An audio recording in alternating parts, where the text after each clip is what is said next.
I was just an 11-year-old at the time, but it was still hard for things to scare me. I guess it was just my mentality or something. I hate thinking about this story, but I'll try to give as much detail as I can. I sat down on the couch and cracked open a Waterloo, the fizzy sound filling the quiet house. Grandma had left about an hour ago, thinking Mom and Dad would be home by now, but I wasn't too worried.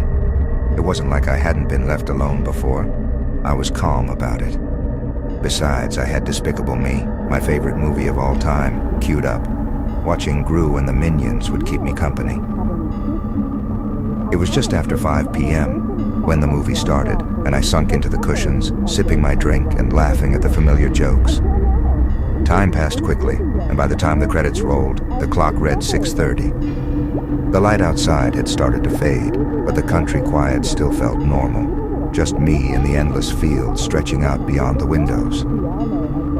I stood up, stretching after sitting for so long, and headed to the bathroom. The hallway felt a little colder than usual, but I didn't think much of it. It was October and evenings could get chilly. After washing my hands, I opened the door and stepped back into the hallway. That's when I froze. The front door was wide open. I blinked, trying to make sense of it. A cold breeze rushed inside, chilling my skin. The door had been closed, I know it had. I stood there, my brain stumbling over itself, not quite able to grasp what I was seeing. Then something else caught my eye. The fridge. It was open too, wide open, and snacks were scattered across the floor. Crumpled bags of chips, a toppled-over milk carton, even the leftovers from last night's dinner. It was like someone had ransacked the place.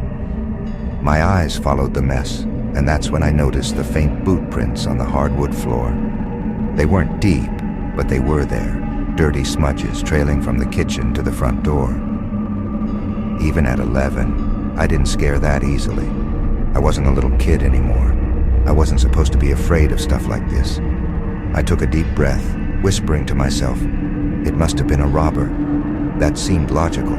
Someone had broken in, raided the kitchen, and left in a hurry. My heart was beating fast, but nothing could have prepared me for what I saw next. I looked up, and my heart skipped a beat. It wasn't just some guy in a hoodie sneaking around for cash or electronics. No, it was an old man, about 5'6", with tall, muddy rubber boots. He was dressed in layers of filthy, torn clothes, almost like he'd wrapped himself in garbage bags.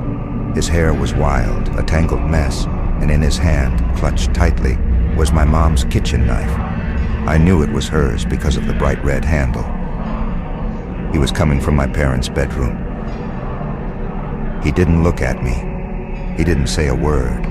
He just walked through the house like he belonged there, not once glancing in my direction. I stood there, frozen, as he walked out the door and disappeared into the evening. The front door stayed open, swaying slightly in the wind. I couldn't move. My knees buckled and I collapsed to the floor, tears streaming down my face. My mind was racing, trying to process what had just happened. I had been alone with him. That wasn't just some robber sneaking in for cash. That was a homeless man, a stranger who had wandered into my house, gone through my fridge like it was his, and grabbed a knife. Why? Why the knife? I couldn't stop shaking. I didn't know what else to do, so I crawled to the bathroom, locked the door behind me, and sat with my back against the tub. I tried to calm down, telling myself he was gone, that he hadn't taken anything, that I was safe.